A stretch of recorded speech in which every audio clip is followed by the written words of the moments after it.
Boa tarde. Boa tarde. Eu ficarei sentado porque foi informado que essa é a melhor maneira aí para filmagem, certo? Como sei que o cristianismo é verdadeiro? Nós estaremos abordando esse tema em 4 partes, não de tamanho equivalente. Na primeira delas, nós queremos dizer o que nós entendemos com a pergunta. Nós não estamos tratando de se o cristianismo contém verdades. Não é disso. A pergunta não está tratando, não iremos tratar se o cristianismo contém algumas verdades. Até porque entendemos que todos os sistemas, todas as cosmovisões contêm algumas verdades. O que nós queremos saber é se a verdade é o próprio cristianismo. A pergunta será abordada nessa linha. O próprio cristianismo é a verdade, isso é, o sistema inteiro de crenças cristãs é verdadeiro, é consistente consigo mesmo, é coerente com o restante do conhecimento que se tem. As crenças cristãs, como um sistema, como uma cosmovisão, elas ensinam a verdade sobre a vida, sobre o homem e sobre o universo. Então é disso que estamos tratando. Se o sistema cristão, o cristianismo como um sistema, como uma cosmovisão, é verdadeiro, se o que ele fala sobre a realidade, sobre o universo, sobre o homem, se isto é a verdade. Também não estamos tratando se o cristianismo é verdadeiro para mim. Essa não é a pergunta, certo? Se o cristianismo é verdadeiro para mim, porque isto é subjetivo. Se ele é verdadeiro diante da minha experiência, se eu o experimento como verdadeiro, se diante da compreensão que eu tenho de mim mesmo, ele é verdadeiro, se ele expressa a verdade existencial da minha existência, da minha vida. Não é disso que a pergunta trata. A pergunta trata se o cristianismo é objetivamente verdadeiro, além de existencialmente. Não é se essa parede, a verdade de que essa parede é branca, ela é verdade para mim. Talvez para você ela seja amarela ou azul. Não é disso. É se independente da minha percepção, essa parede é branca. Não importa se eu gosto dela ser branca, se eu não gosto, não importa. Ela é branca. Essa é a ideia. Se o cristianismo expressa a verdade que existe fora de mim, independente do meu gosto, independente do que eu quero. Então essa é a primeira parte, onde a gente especifica, clareia a pergunta como nós iremos tratar. Na segunda parte nós vamos ver como nós sabemos a verdade, como é que nós conhecemos a verdade, quais os meios de apropriação da verdade. Um dos meios é a verificação. Nós temos os sentidos e nós então, usando os sentidos, nós aprendemos certos dados, certos conhecimentos chegam à nossa mente. Aqui tem a pressuposição de que os meus sentidos transmitem conhecimento fidedigno. Então, se eu chego a minha mão aqui, sinto uma corrente de ar quente, então isso está me transmitindo um conhecimento, que este aparelho produz uma corrente pequena de ar quente. E aqui está a pressuposição de que o meu tato percebe conhecimento e ele é fidedigno em transmitir esse conhecimento. Então eu estou confiando no meu tato, ok? Então aí eu olho para você e percebo que você está cochilando, ok? Eu estou confiando no meu olhar, ao pressuposto de que os meus olhos percebem conhecimento verdadeiro. Depois dessa percepção, eu tiro conclusões. Então eu olho e noto que você, de vez em quando, fecha os olhos e o seu queixo cai. Aí eu tiro uma conclusão: fulano está com sono, certo? Eu tirei uma conclusão baseada na verificação dos meus sentidos, que ocupa, além do pressuposto de que o que eu estou olhando transmite verdade, o pressuposto de uma certa experiência, um conhecimento de mim mesmo. E quando isso acontece comigo é porque eu estou com sono, que já vi acontecer com outras pessoas e perguntei e elas disseram que fizeram isso porque estavam com sono, não é, pastor Deus? Estavam com sono, certo? Perceberam então isso, ok? E assim vai. Quando possível, eu testo estas conclusões, certo? Então, faço os testes, tá aqui, o fulano está ali, vamos esperar se ele termina baixando a cabeça e acaba roncando. Opa! Então a minha percepção estava ou era verdadeira. Então esse é um dos modos, e um modo que você usa, talvez você nunca tenha pensado que é desse jeito, mas é o que você está sempre, desde que você nasceu, você está usando, né? Você está observando, você tem a pressuposição de que os seus sentidos lhe transmitem um conhecimento confiável, você elabora esse conhecimento em sua mente com base em sua experiência, no seu banco de dados de experiência, você tira conclusões e, quando possível, você testa essas conclusões. E testando essas conclusões, você vê, rapaz, é verdade mesmo, quando a pessoa está sentada e começa a fechar os olhos, e é porque ela está com sono, isso é verdade. Se não for, se isso não bater, você diz, não, então essa sua conclusão não é verdadeira. Então esse é um dos meios, a verificação pelos sentidos. Outro meio é o raciocínio abstrato. Então você raciocina, certo? Você talvez não tenha dados. Você, lá na sua mente, você começa a pensar, você começa a imaginar. Então isso também começa com certas pressuposições. Você tem certos pressupostos. É impossível começar a raciocinar sem já ter os pressupostos.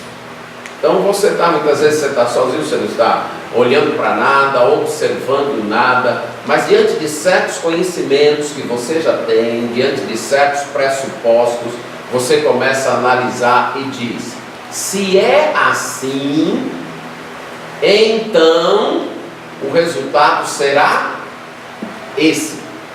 Você não precisou observar, você concluiu na base do raciocínio, certo? Você tem certos conhecimentos lá, aí você começa, rapaz, se eu poupar R$1.000 por mês, rapaz, dentro de 2 anos, eu já vou poder comprar um carro, pelo menos um carro popular. Você não tem dados assim que você está observando, está aprendendo naquele momento. Você está apenas no interior de sua mente raciocinando, de acordo com certos pressupostos, que o preço do carro não vai subir. Vocês estão entendendo? Certos pressupostos. só na base do raciocínio abstrato. Alguns do nosso conhecimento não é assim. Eu creio que nós poderíamos ter muito mais conhecimento desse tipo, mas que a gente é muito preguiçoso em usar a mente para isso, usar a mente imaginativamente para ficar muitas vezes meditando, raciocinando de acordo com o conhecimento que já tem. O outro é a autoridade. Nós adquirimos conhecimento com base na autoridade. A autoridade de um indivíduo, a autoridade de um grupo, a autoridade do consenso, a autoridade da tradição. A maioria de suas crenças, inclusive algumas crenças fundamentais, vieram de autoridade. Certo? Onde foi que você nasceu? Como é que você soube onde foi que você nasceu? A autoridade de sua mãe e de seu pai. Se eles mentiram, você acreditou. Não é verdade? Se eles foram lá no cartório e registraram de modo errado o dia, o ano, né? Até se eles são seus pais mesmo, como é que você sabe disso? Com base na autoridade. Boa parte do nosso conhecimento pessoal é na base da autoridade. Contaram para nós e nós acreditamos. Não é assim? E a gente acreditou que é desse jeito. A gente observou o consenso, as pessoas acreditam nisso. Então nós também acreditamos. Mesmo algumas coisas científicas, gente. Qual o seu, como é que chama? O seu fator sanguíneo que a gente chama? É isso? Qual o seu fator sanguíneo? Você fez o teste? Você tirou o seu sangue, levou lá para os devidos mecanismos e fez todo o processo para descobrir que o seu é O positivo. Foi você que fez isso? Foi? Não. Você confiou numa autoridade.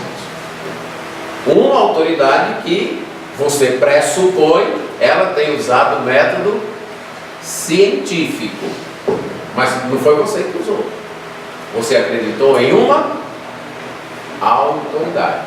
Então, mesmo o nosso conhecimento científico, ele vem com base na autoridade. A não ser que você seja o cientista. Certo? A não ser que você mesmo seja o que vá para o laboratório, que faça os testes, que conheça todo o mecanismo, que conheça o modo como os aparelhos e o método funcionam. A não ser isso, você chegou a certas conclusões com base na autoridade, certo? A composição da água. Qual é a composição da água? 2 de hidrogênio e 1 de oxigênio, não é isso? Certo. Foi você que fez o teste, que fez lá as moléculas para saber isso, foi? Mas você acredita nisso? Com base em quê? Você acredita nisso com base em quê? No método científico que outros usaram, não você. Você acredita na base da autoridade. E o conhecimento histórico? Boa parte do nosso conhecimento histórico é em qual base? Qual fonte? Autoridade. Certo? Nós não voltamos no tempo para saber que foi Pedro Álvares Cabral que descobriu o Brasil.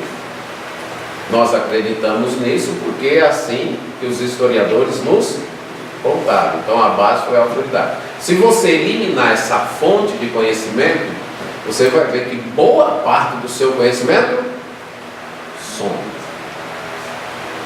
Porque muito do seu conhecimento pessoal, histórico, científico é na base da autoridade.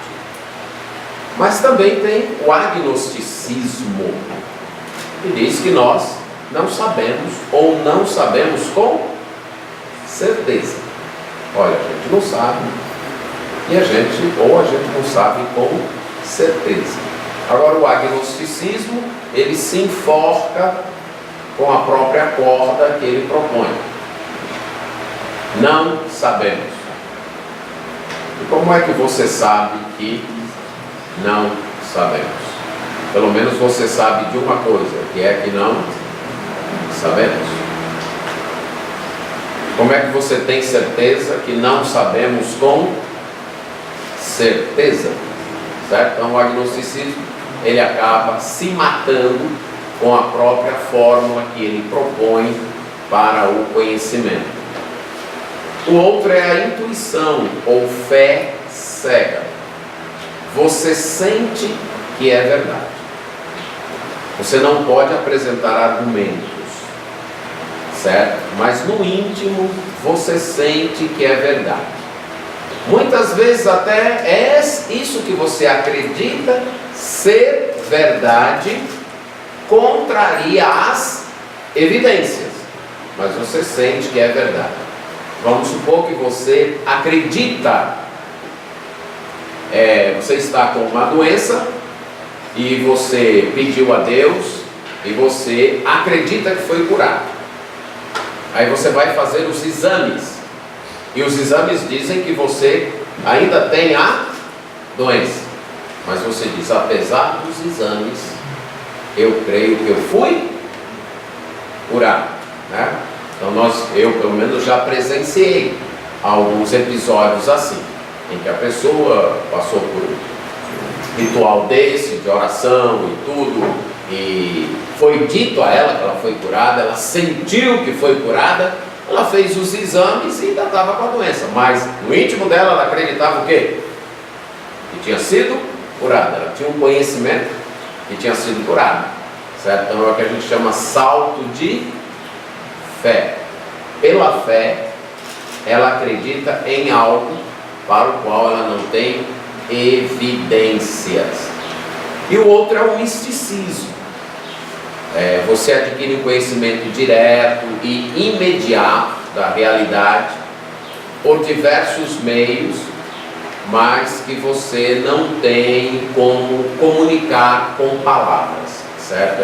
É místico. Então, o Somerset Maugham uma vez escreveu um livro onde ele falou da busca de um jovem para encontrar o sentido na vida. E nessa busca ele foi parar na Índia e se alistou na escola de um certo guru, aprendeu as lições e decidiu passar uma temporada sozinho em meditação lá no Himalaia, numa cabanazinha, lá sempre meditando, ele sozinho, procurando a verdade. Um dia ele estava logo cedo na cabana, meditando, e ele olhou pela fresta das tábuas da cabana e ele viu uma folha e tinha orvalhado muito, e ele viu uma gota de orvalho naquela folha. A vida dele ganhou sentido. Se você perguntasse, mas como? Por que não? Você responde: aquela visão, aquele momento, aquele detalhe que eu vi, comunicou que a vida tem sentido. Eu não sei explicar, eu não posso comunicar, eu só posso torcer que um dia você tenha a mesma experiência que eu tive, mas agora a minha vida tem sentido. Então aqui é algo direto, é como se fosse uma revelação direta que foi dada, e é o conhecimento místico, né? O misticismo. Agora, para nós, o cristianismo, qual é a nossa resposta? A nossa resposta envolve revelação e averiguação. Como sabemos que o cristianismo é verdadeiro? Deus revelou a verdade ao homem. E essa verdade pode ser averiguada. Essa é a resposta do cristianismo. Como a gente sabe a verdade? Deus revelou, não é por nenhum daqueles que nós tratamos antes. Nós usamos alguns daqueles para nos apropriarmos desta verdade. Mas nós não descobrimos a verdade por eles. Não estabelecemos a verdade por eles. Então, nós usamos os sentidos para adquirir esta revelação. Mas não são os nossos sentidos que estabelecem a verdade. Entenderam a diferença? Não são os meus sentidos que estabelecem a verdade, está aí. Se eu nunca tivesse existido, isso é, nunca existisse um ser com sentidos para se apropriar dessa verdade, a verdade ainda seria a verdade, estaria lá. Ela não depende dos meus sentidos. Ela não depende da autoridade de alguém que me conte. Pode até ser que eu chegue a conhecer esta verdade porque alguém me contou. Mas se ninguém nunca tivesse me contado, se eu nunca acreditar em nenhuma autoridade que me comunique essa verdade, a verdade continua, a verdade do cristianismo continua existindo. Então ela existe porque existe Deus, o ser verdadeiro. E esse ser verdadeiro revelou a verdade. Então a revelação é a nossa fonte de verdade. Como é que eu sei? Como é que eu conheço a verdade? Porque Deus revelou. Agora essa é uma parte da resposta. A outra é: e eu posso averiguar que isto é verdade. Ok? Deus revelou e eu posso averiguar que isto é verdade. Deus revelou a verdade na criação. Toda verdade foi revelada por Deus. Toda. As verdades matemáticas, as verdades científicas, toda a verdade foi revelada por Deus. Não existe uma verdade que não tenha sido revelada por Deus. Se é verdade, é porque foi revelada por Deus. Ela foi revelada na criação, por exemplo. Então, na criação, na natureza, nós temos a verdade revelada por Deus. E você pode raciocinar que a criação veio de Deus através de vários exemplos. Eu quero dar um aqui. A quantidade de informação contida num organismo, num ser unicelular, isso é, num ser de uma célula só, é maior do que a quantidade de informação num dicionário desse tipo aqui, ó, o Webster. A quantidade de informação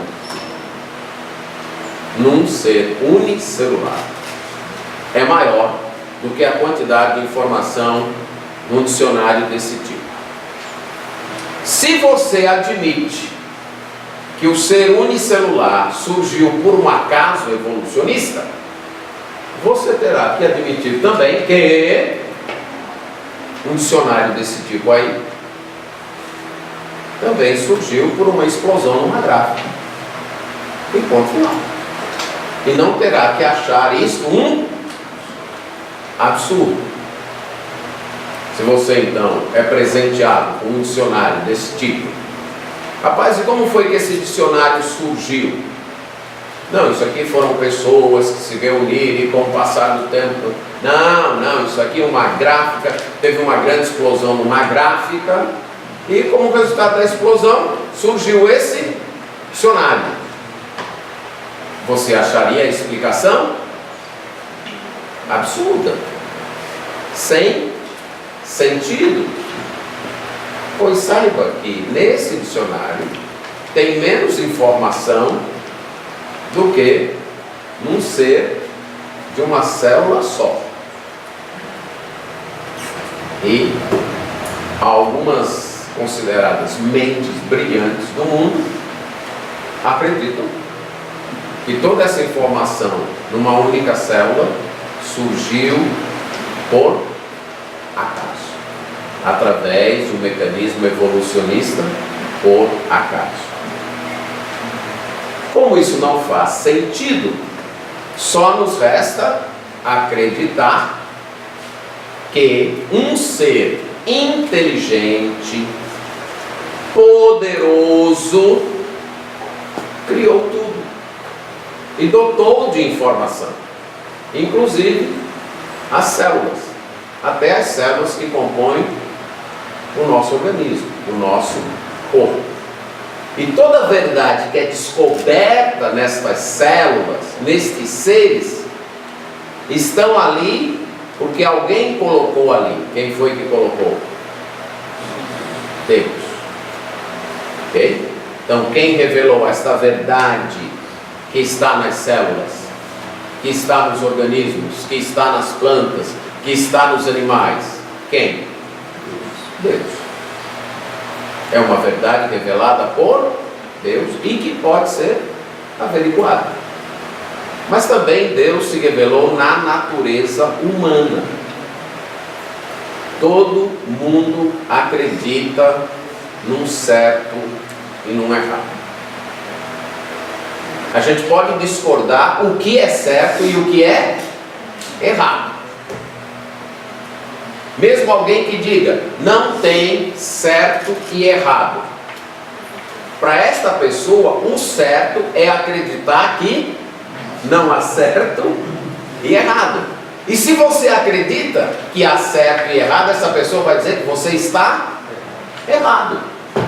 Então ela acredita que pelo menos tem esse certo e esse errado. Então ninguém vive. Essa é daquelas crenças que ninguém vive sem. Que quando a pessoa nega, é porque ela já está crendo. Quando a pessoa diz, não existe certo e errado, se alguém chegar para ela, não tem esse negócio de certo e errado. Então você pergunta, isso é certo? E aí o que ela vai responder? Se ela responder, não, isso, já que não existe certo e errado, isso que eu acabei de dizer também não é certo. Ah, então pode existir o certo e errado, porque não é certo. E se ela dizer, não, isso é certo, isso que não existe certo e errado é certo. Então, existe o certo e o errado. O C.S. Lewis, ele expressou isso da seguinte maneira. Ele disse, quando ele era ateu, antes da sua conversão, o seu argumento contra Deus era que o universo lhe parecia demasiadamente cruel e injusto. Aí ele parou e pensou, mas de onde foi que eu tirei essa ideia de injusto? Como foi que essa ideia veio parar na minha mente de que tem o justo e o injusto? Se eu acredito que o universo é injusto, é porque eu acredito na justiça. E como foi que eu adquiri essa noção de injustiça? Esse argumento está no livro dele, Cristianismo Puro e Simples. Ele vai dizer, só se pode afirmar que algo está torto se você tem uma noção do que é reto. Se você não tem noção do que é reto, você não pode dizer que algo está torto. Então, quando um ateu chega e diz, olha, eu não creio em Deus por causa da existência do mal no mundo, você pode parar e perguntar, e como foi que você chegou à conclusão do bem? Porque se você percebe o mal no mundo, é porque você acredita que no bem. Você tem um conceito do que é o bem. De modo que aquilo que não é o bem, vem a ser o mal. Mas se Deus não existe, quem foi que definiu bem e mal? De onde veio essa noção que o ser humano teimosamente carrega, teimosamente insiste de que algo tem que ser assim ou algo não deve ser assim. Então Deus revelou isso. Dentro de nós existe essa estrutura. Dentro de nós existe este conceito. Nós temos uma consciência. Ela pode até ser deturpada, de modo que você pode chamar o mal de bem. Mas no dia que alguém fizer aquele mal contra você, você vai achar que é errado, né? Então você pode tirar as coisas do seu colega e achar que isso não é errado. Não, para mim isso não é errado. Até o dia que alguém tirar de você. Aí você vai achar que a pessoa foi injusta. Isso indica o quê? Que há dentro de você conceitos que você carrega de mal ou bem. De onde vem isso? Do Criador que revelou. Mas também Ele nos revelou na providência. A evolução não explica certas realidades que nós temos. E eu gostaria de tratar com vocês do que é chamado princípio antrópico. O que vem a ser o princípio antrópico? É que o universo, especialmente o planeta Terra, foi projetado para que existisse o ser humano. Ele foi colocado no ponto para a existência humana. E esses dados eu peguei do livro de Teologia Sistemática de Geisler, o capítulo 1. O nível de oxigênio na atmosfera é de 21%. Se fosse um pouco mais, provocaria grandes queimadas. E se fosse um pouco menos, nós morreríamos sufocados. Ele está no ponto para proporcionar a nossa existência. Quem regulou este ponto? Quem mexeu lá no botão e deixou, tem que ser aqui, não pode ser mais, porque senão pega fogo. E não pode ser menos, porque senão sufoca. Você tem duas opções. Aconteceu por acaso. Foi providenciado pelo acaso. Ou um ser inteligente que queria que um tipo de existência humana vivesse no planeta Terra, deixou o botão aí. A força gravitacional, se ela fosse alterada uma parte em 10, elevado à 40ª potência, isso é 10 e mais 40 zeros, o Sol não existiria. E a Lua ou se chocaria contra a Terra, ou debandaria, abandonaria a Terra, e os namorados apaixonados, ela iria embora para o espaço. E a vida humana não existiria. A força gravitacional, e essa é uma coisa que, e aqui, vamos supor, entra a questão do raciocínio, de você um dia parar e pensar, rapaz, como diz o hino, né? O que é que sustenta os astros lá no espaço? A Lua. Ela nem pode se aproximar demais da gente, né? E nem pode, você estudou isso na escola, não estudou? E nem pode ir muito longe, né? Ela tem que estar no ponto. Quem é que colocou ela ali? Colocou o Sol em certa distância e mantém isso? Quem? Porque se aproximar o Sol um pouco mais, o que acontece conosco?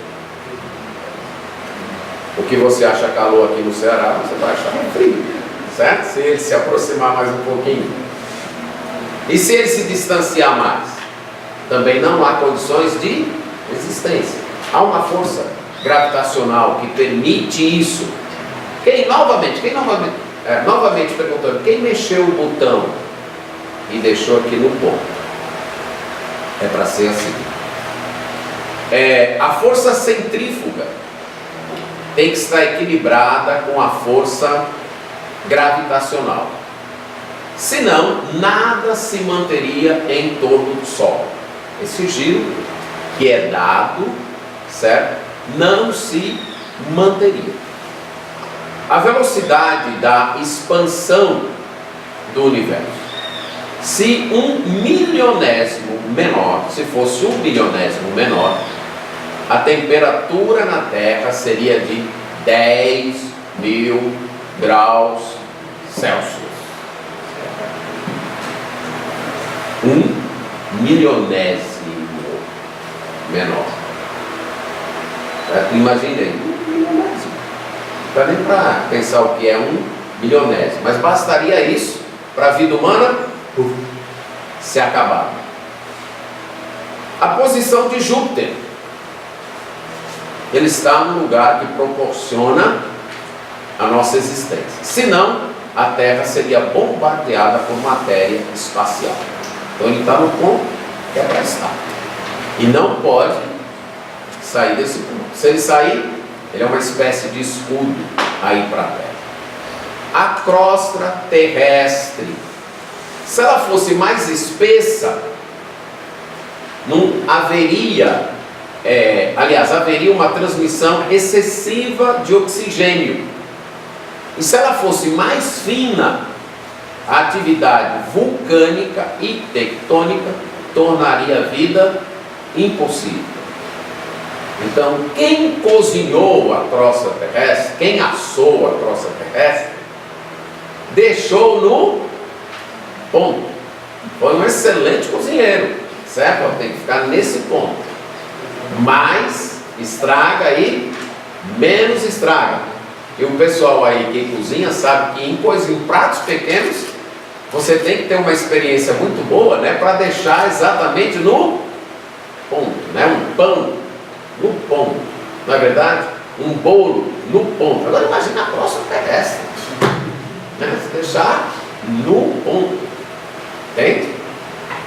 Se dependesse de cozinheiros falíveis, quantas experiências teriam, quantas tentativas teria que ocorrer. Pronto, agora a gente acertou, agora podemos criar o ser humano e deixar ele aí, porque agora a gente acertou. Também o movimento de rotação. Se fosse mais de 24 horas, a gente muitas vezes, eu pelo menos gostaria muito, alguns dias que ele tivesse mais do que 24 horas. Não sei você, né? Talvez alguns gostariam que tivesse menos, né? Está desejando tanto casar e já está marcada a data do casamento. Se os dias fossem de 12 horas, demoraria metade do tempo. Mas a verdade é que se fosse mais de 24 horas, a diferença de temperatura seria extremamente grande e não possibilitaria a vida. Tudo isso foi providencial. E para você acreditar que isso é por acaso, eu tenho que admitir que sua fé é muito grande.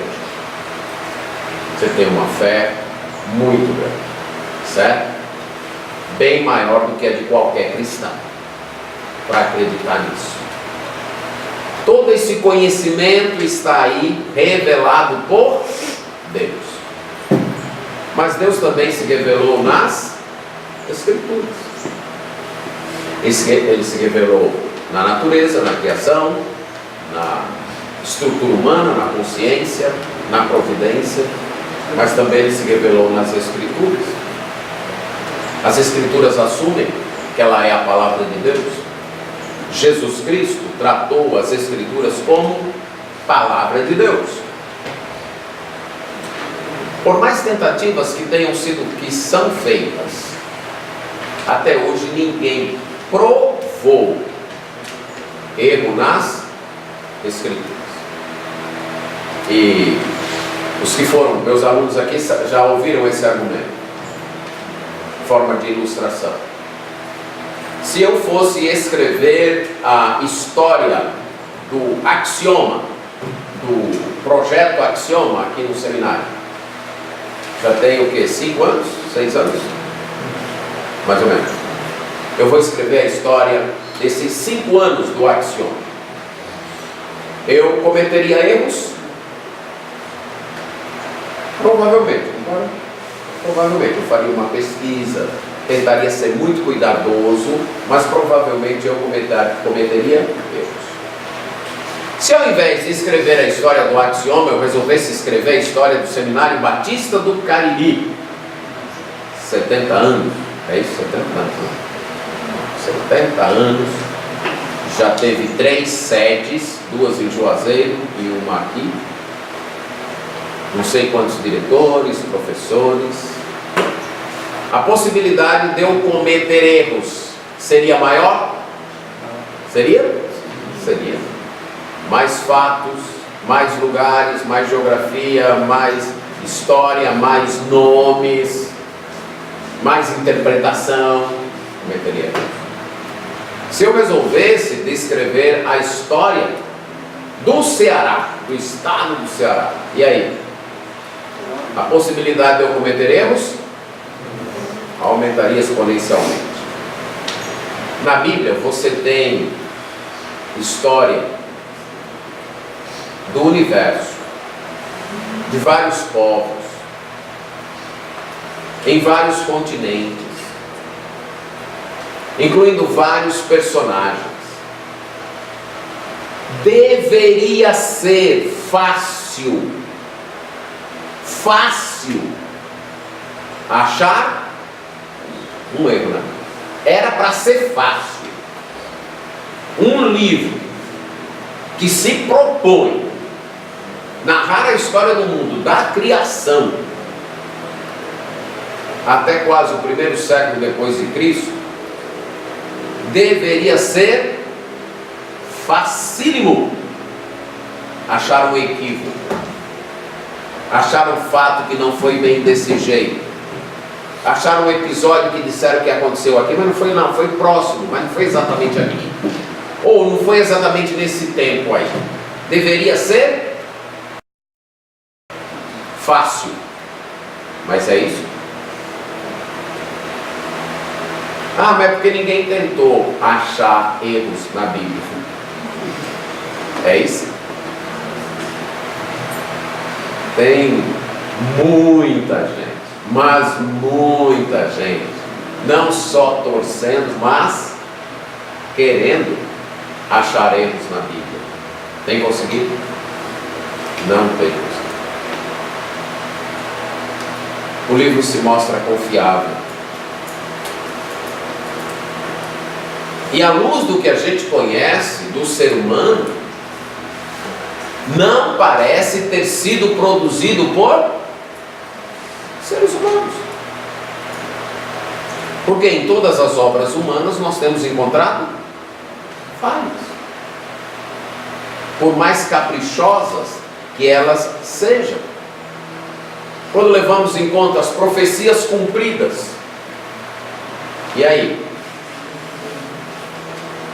O profeta Isaías, 200 anos antes, disse que haveria um rei chamado Ciro, que libertaria o povo de Israel do Império Babilônico. Quando o profeta Isaías disse isso,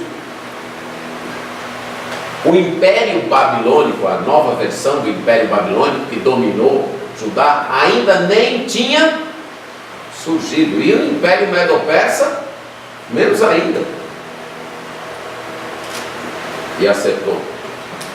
As profecias de Daniel, que falam do reino da Grécia e do grande rei Alexandre Magno, feita também mais ou menos 200 anos antes, e que este rei morreria no auge da sua força, e o seu reino não ficaria para os seus descendentes, mas seria dividido em 4 partes. Isso 200 anos antes. Aí surge Alexandre Magno, morre jovem, e o reino dele é dividido, o império dele é dividido entre seus 4 generais. Que ser humano poderia fazer esse tipo de previsão? Quando o império grego nem surgido havia ainda. Mas também o acerto em relação à humanidade. O que a Bíblia diz do ser humano? O que a Bíblia diz de mim e de você? Que nós somos gente boa. Que o nosso problema é o meio. Que o meu problema são os outros. Não é isso? É isso que a Bíblia diz? É? O que a Bíblia diz? Que o meu problema é o meu coração. Meu problema não é o meio. Gente, é o único livro a fazer isso. Quando você é honesto com você mesmo, o que você descobre? Isso é verdade. Isso é verdade. Que o meu problema não é o meio. Que o nosso problema não é o meio. O nosso problema é o nosso coração. Alguém já disse que a Bíblia é um livro que nenhum ser humano iria querer escrever se pudesse. Ou iria poder escrever se quisesse. Porque é um livro que condena exatamente o ser humano. Quando você pensa nos evangelhos, e diz, não, mas isso aí foram os discípulos que inventaram. Rapaz, quer dizer que eles falaram mal deles mesmos, né? Porque várias vezes nos evangelhos, eles são narrados como pessoas obtusas, podemos dizer assim, não é? Que não conseguiam enxergar a realidade que estava na cara deles.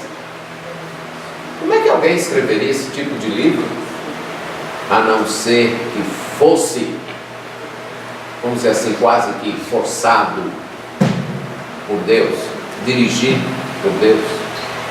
Deus tem se revelado nas Escrituras.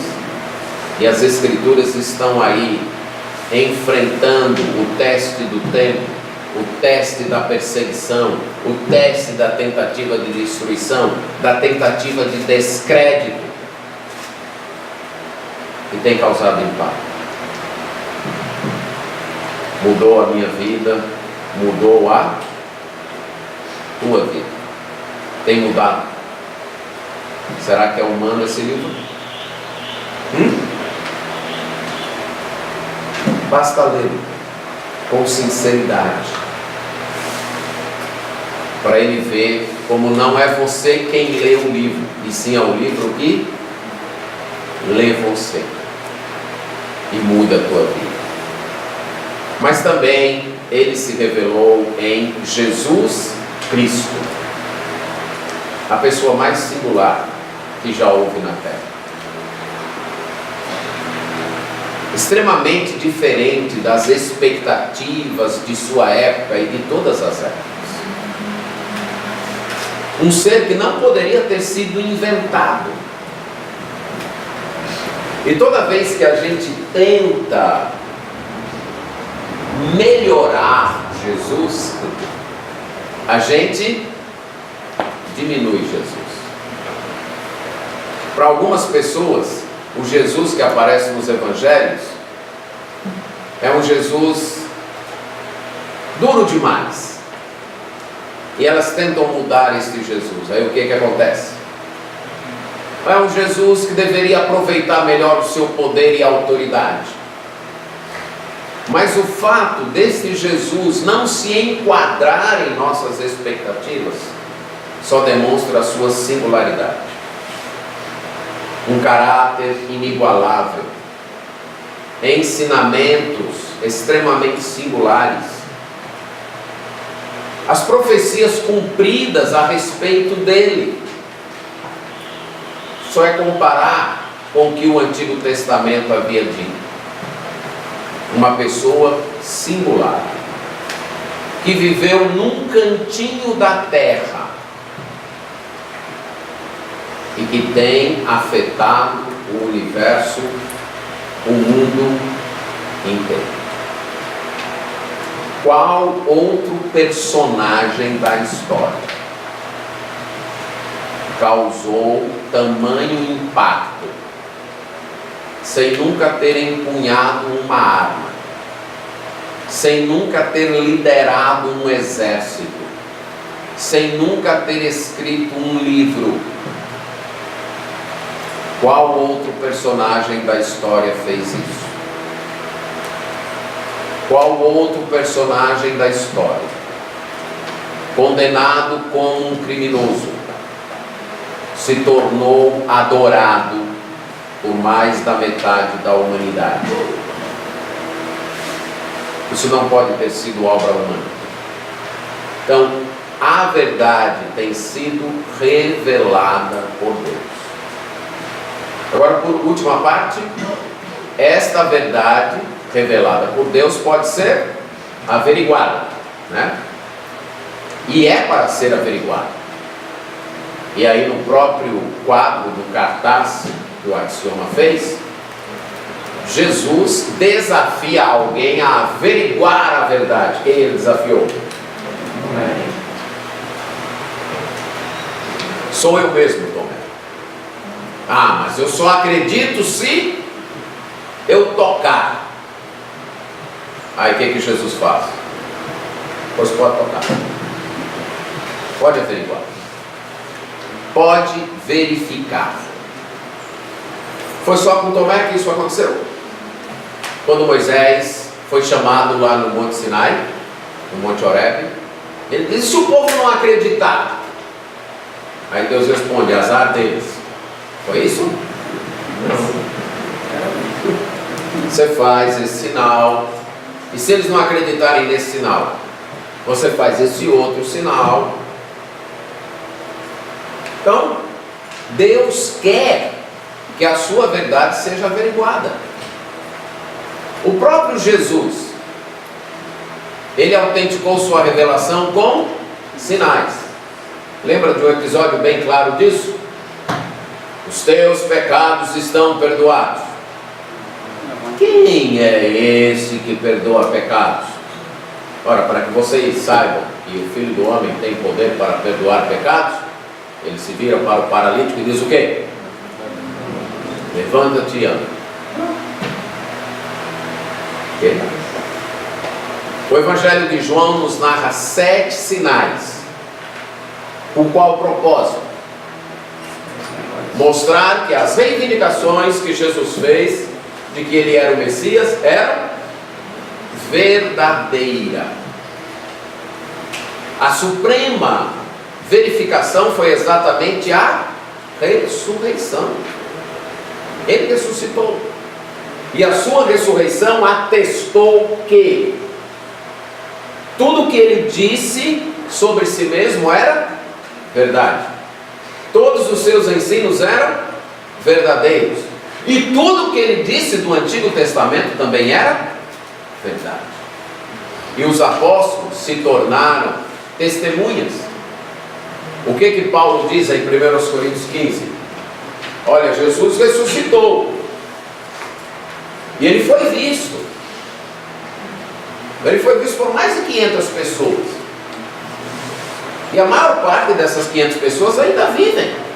Você está duvidando? O que deve fazer? Vai lá e pergunta. Averigua.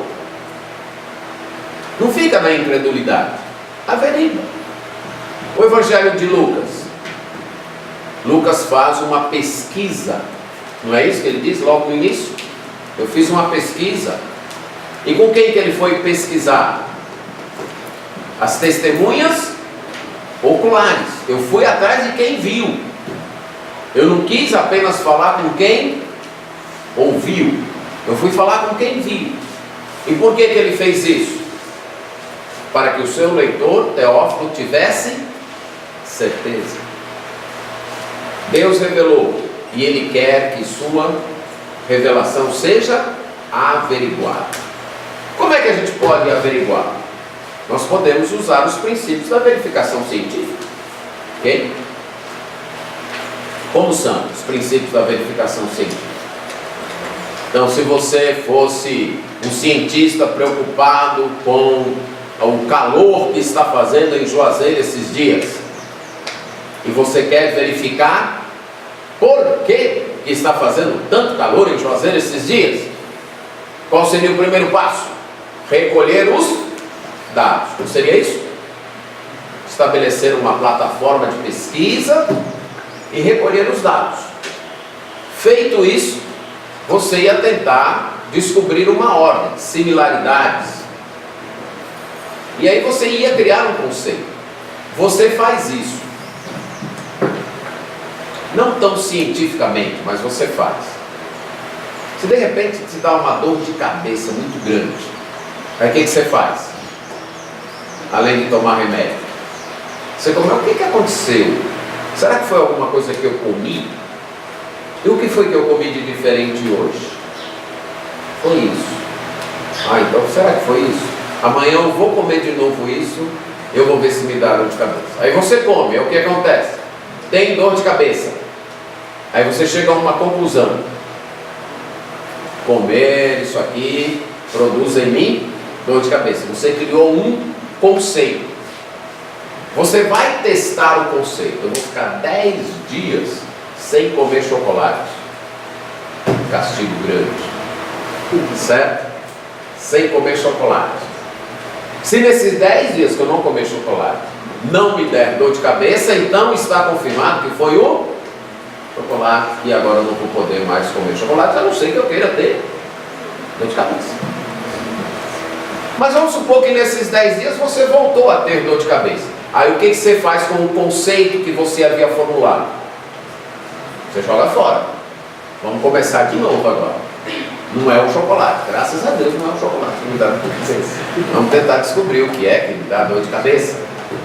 Então esse é um método científico, né, que a gente utiliza, né? Então, o pastor David agora tem um bebê em casa. Ele vai ver como isso acontece, né, com o bebê, não é verdade? Rapaz, ele está chorando demais, eu acho que é problema no estômago, é gás. O que você deu de diferente para ele hoje? Ah, foi isso. Então não vamos dar mais. Não é assim? Então isso é um método popularesco, uma moda popularesca do método científico, né? Agora os cientistas fazem isso de modo mais refinado, né? De modo mais elaborado. Então faz-se o teste. O cristianismo faz isso. O cristianismo observa a experiência, elabora um conceito, observa a experiência humana, elabora um conceito. O conceito é, nós temos vida, existe alguma coisa, nós temos ordem no universo, tem dia e tem noite, tem verão e tem inverno, as aves seguem um certo ritmo, as plantas seguem um certo ritmo, o ser humano tem um certo ritmo. Você está observando. E aí você elabora um conceito. O cristianismo fez isso. O conceito é: Deus criou o universo. E Deus criou o homem à sua imagem. E é Deus que sustenta esse universo. É o nosso conceito. É a nossa explicação. Agora a gente testa. Como é que a gente testa? Esse conceito explica a realidade como nós a conhecemos? Esse conceito se encaixa nas coisas? Esse conceito explica propósito, significado da vida humana, explica a moralidade, explica o amor, explica a beleza. Esse conceito explica o que deu errado.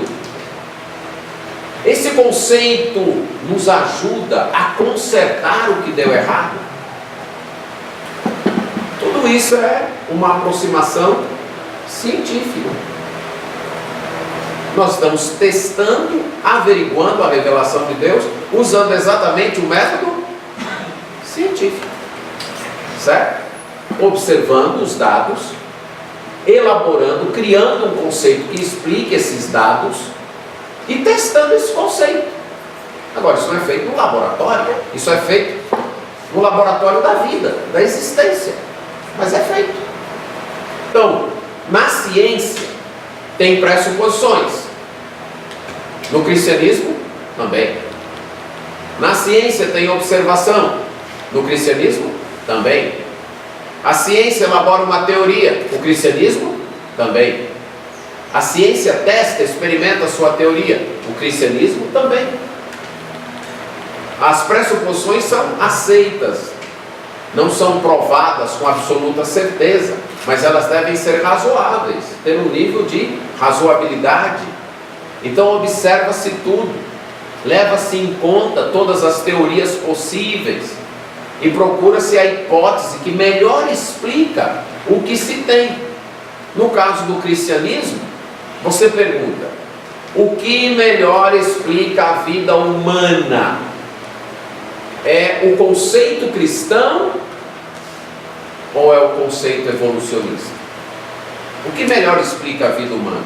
Em termos de propósito, em termos de significado, em termos de destino, em termos de moralidade, em termos de amor. Você pode usar a imaginação para isso.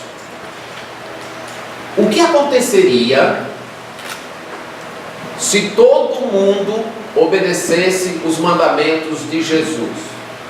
Como seria o mundo se todo mundo obedecesse os mandamentos de Jesus? O que você acha? O mundo ficaria melhor ou pior? Melhor. E o que aconteceria se todo mundo desobedecesse os mandamentos de Jesus? Eu acho que já não existiria vida. Eu acho. Concorda comigo? Se todo mundo desobedecesse. Vocês estão entendendo como o teste é feito? Isso é um teste.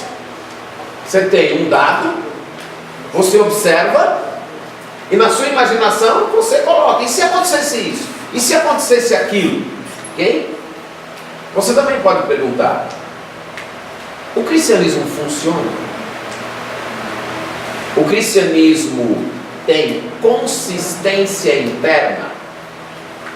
Isso é, ele diz uma coisa aqui, tem um conceito aqui que desdiz ali, que muda. Ou não, os conceitos se encaixam.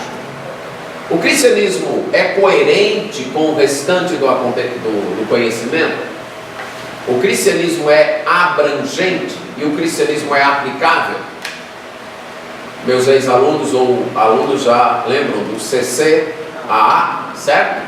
Consistência, coerência, abrangência e aplicabilidade. São os testes de uma cosmovisão. Se internamente ela não tem consistência, já está provado o quê? Está errado. Se ela não é coerente com todos os dados, então lembrados o exemplo que eu sempre utilizo?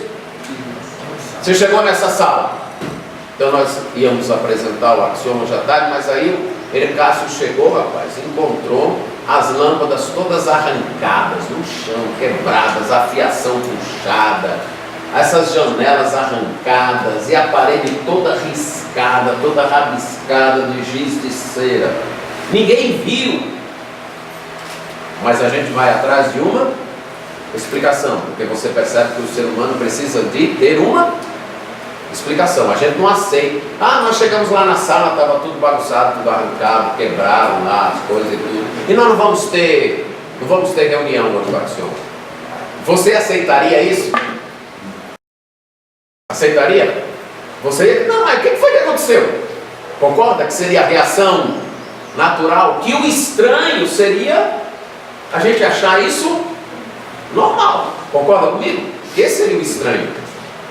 O natural era procurar uma explicação. Aí nós vamos levantar os dados. Certo? Rapaz, durante o almoço deixaram as crianças aqui. Essas crianças tinham quantos anos? Elas tinham 5, 6 anos. Rapaz, explica as paredes riscadas. Isso explica. Mas não explica essas janelas quebradas nem as lâmpadas arrancadas. Está faltando o quê? Abrangência. Não explica todos os dados. Então essa teoria é descartada. Então vamos ver outra. E vai até que se encontre uma teoria que seja consistente, coerente com todo o conhecimento que a gente tem, não é verdade? Abrangente com todos os dados e ao mesmo tempo aplicável. E não, rapaz, foram extraterrestres que chegaram aqui e fizeram isso. Não, mas isso aí não faz sentido. Ok? Então esse é o teste científico. Mas também tem a verificação histórica. O cristianismo é histórico. É uma religião histórica, fundamentada na história. E o supremo evento histórico foi a encarnação, vida, morte e ressurreição do Senhor Jesus Cristo. Se ficar provado, se acharem hoje o túmulo do Senhor Jesus, o que acontece com o cristianismo? Ele morre. Ele morre. Porque ele é histórico. Não, mas ficam os ensinos. Fica o ensino coisa nenhuma. Fica os ensinos de um mentiroso. Porque ele disse que iria ressuscitar e não ressuscitou. Então esses ensinos não valem nada. Então tem que se verificar a história. E o cristianismo passa no teste histórico. Você começa a história com perguntas. Isso aconteceu mesmo? Aconteceu exatamente desse jeito? Quais foram as causas? E lembra que a história inclui fatos e interpretação. Não existe uma história só de fatos. Fatos e interpretação. Essa interpretação tem um pressuposto, que não é neutro. E uma busca pela veracidade. O mesmo acontece com o cristianismo. Há perguntas, há interpretação. Cristo morreu pelos nossos pecados. Tem o fato, Cristo morreu. E tem a interpretação, foi pelos nossos pecados. E o Evangelho inclui os dois. Tem, além dessa verificação, a verificação filosófica. A crença não pode ser ilógica. Ela tem que passar pela chamada lei da não contradição. Ela tem que fazer sentido, ela tem que corresponder aos fatos. E voltamos, ela tem que ter consistência interna, correspondência aos fatos e coerência com os outros dados. E isso o cristianismo tem. Um exemplo, repetindo, a maldade humana. Como se explica a maldade humana? O cristianismo explica. E a explicação do cristianismo é consistente. A explicação do cristianismo corresponde à realidade. É coerente com os dados. E dá uma solução. É importante isso. Mas além desse, nós temos a verificação relacional. O cristianismo é uma religião que exige fé, que exige confiança numa pessoa. E como se dá a nossa confiança uns nos outros? Como é que ela se deu? Assim que nós nos conhecemos, já tivemos 100% de confiança um no outro, foi assim? É assim? A vida é assim? Não. Eu acho que talvez tenha futuro para nós dois. Olha, eu quero casar com você amanhã. É assim que acontece? Isso espantaria a moça se ela tiver juízo. Eu me livro. Nem conheço você direito. Acho você até simpático. Me parece até que você tem um carro do ano, mas também não é assim. Certo? Então ele começa, ele faz uma aproximação. Nessa aproximação, ele verifica alguns dados. Rapaz, além de bonito, ela é inteligente, sabia dar boa, bem, uma conversa e tal. E ela também demonstrou interesse em mim. Vai conhecendo, ela é honesta, ela é correta. Parece que a gente tem os mesmos propósitos. E o que vai acontecendo? A confiança vai aumentando. Se lá pelo meio acontece alguma coisa, que não caminha muito bem, a confiança vai diminuindo. É assim com o cristianismo, porque ele é a confiança em uma pessoa. Então tem o teste relacional. Você começa, eu posso confiar em fulano? Aí você pergunta, eu posso confiar em Jesus? Para saber se eu posso confiar em Jesus, eu tenho que o quê?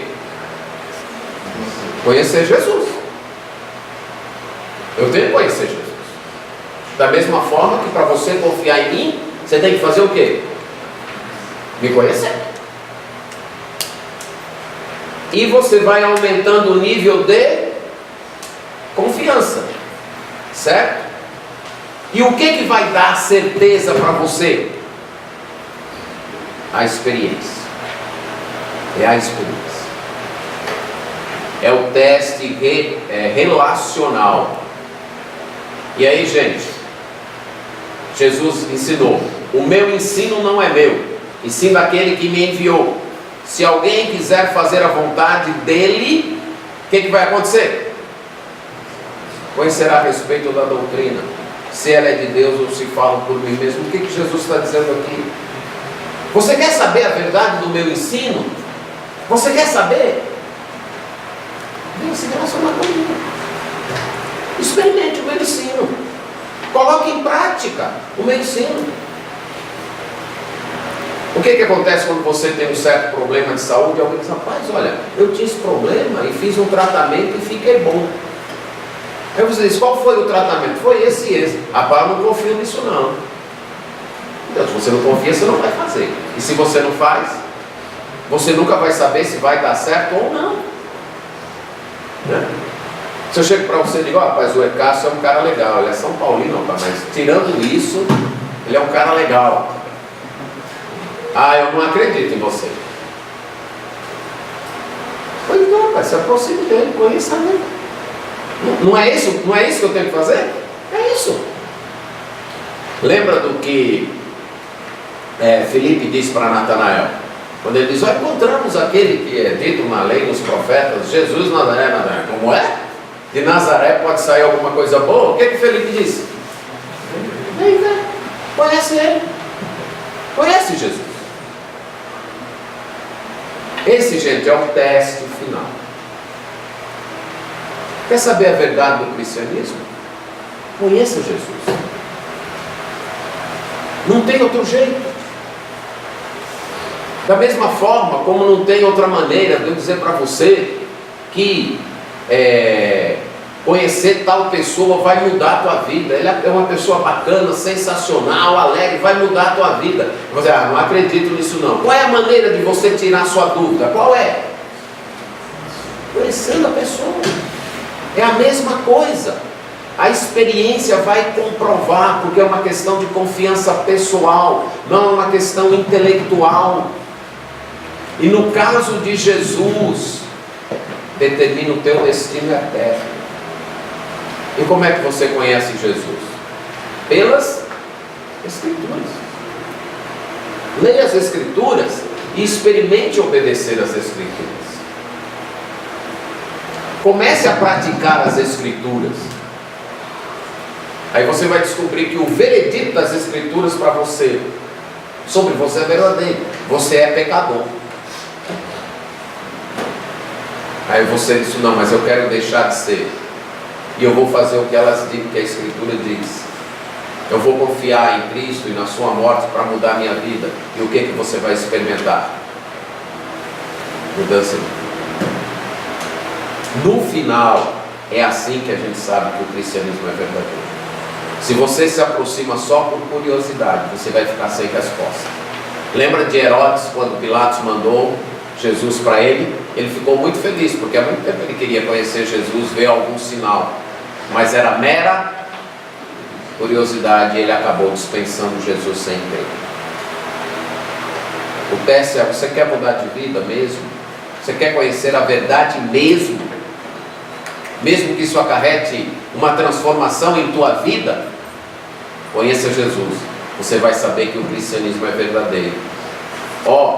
Provai e vede que o Senhor é. Mas para isso você precisa o quê? Provar. Provar. Né? Pedro diz, se é que já provastes, e a palavra aqui é a ideia de degustar mesmo, de saborear. Se é que você já provou que o Senhor é bondoso.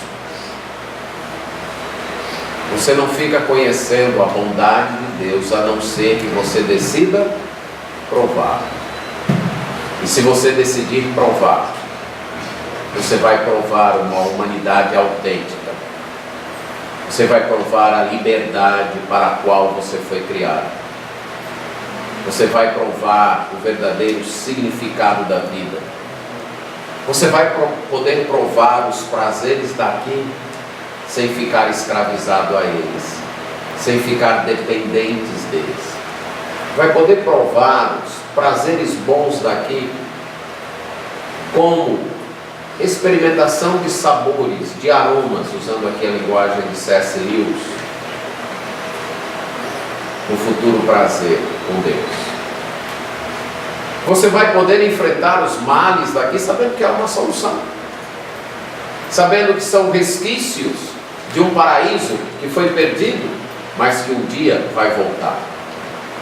Você vai provar um propósito que vale a pena, uma estrutura que vai fazer com que o teu cotidiano faça sentido, com que o levantar todo dia, pegar o ônibus, enfrentar um chefe, enfrentar cliente, essas tarefas rotineiras, cuidar de uma casa, cuidar de criança, casar, crescer, essas tarefas pequenas, você vai provar que tudo isso aí faz sentido. E acima de tudo, você vai provar uma eternidade com Deus. Além da averiguação científica, histórica, filosófica, você tem que ter averiguação relacional. Está em dúvida se o cristianismo é verdadeiro? Vem e vê. Experimenta. Porque o pior que pode acontecer, ou o mais triste, é você descobrir o quê? Ele não é verdadeiro. E aí, o que você faz? Abandona. Pronto. Mas pelo menos você abandona com certeza. Ó, eu fui lá, tentei viver a Bíblia, tentei, mas não vivi na verdade. Mas pelo menos você terá vencido sua dúvida. Mas se você de fato quer saber a verdade, eu garanto para você, venha e experimente obedecer a Bíblia. Você vai descobrir que o cristianismo é verdadeiro. Mas se ficar de longe só duvidando, você vai morrer na dúvida. Venha e veja.